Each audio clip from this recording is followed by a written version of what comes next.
vir in die Donald, my wedstryd van die komende naweek is nie eintlik 'n wedstryd nie, dis 'n wedren en ek gaan kyk verseker fokus ook op die Formule 1. Dit is naweek gewees, afgelope naweek, nou is hulle weer in aksie in Miami en dit is 'n interessante Grand Prix wat op pad is. En dit is interessant vir my waarom ek dit wil kyk.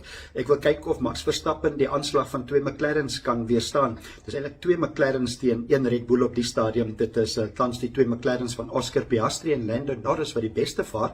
Oscar Piastri op 99 punte voor op die puntelys, Lando Norris 89. Dan die verdedigende kampioen is Max Verstappen 87. So dit is soos hulle Engels sê all to race for. Dit is Miami die volgende ene.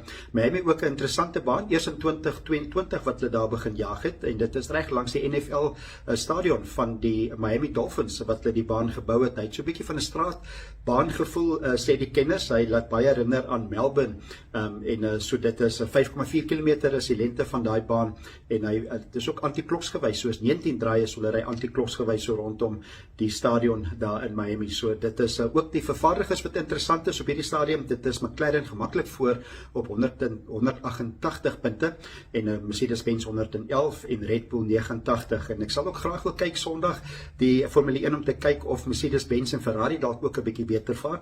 Dan is George Russell 4de met 73 punte en dan die 2 Ferraris is 5de en 6de op die puntelys.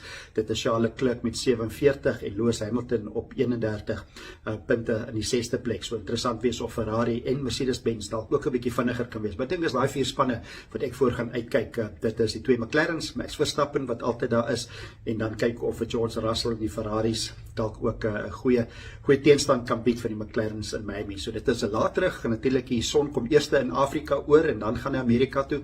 So daai tydren of daai wedren is eers later terug Sondag aand. Ek dink dis 8uur die aand wat dit eers die uitsendings begin. Die wegspring waarskynlik eers 10uur Sondag aand. Dit is Miami Grand Prix. Dit is nie my beste tyd. So dit is waarna ek gaan uitkyk. Ek kyk Formule 1 Sondag aand.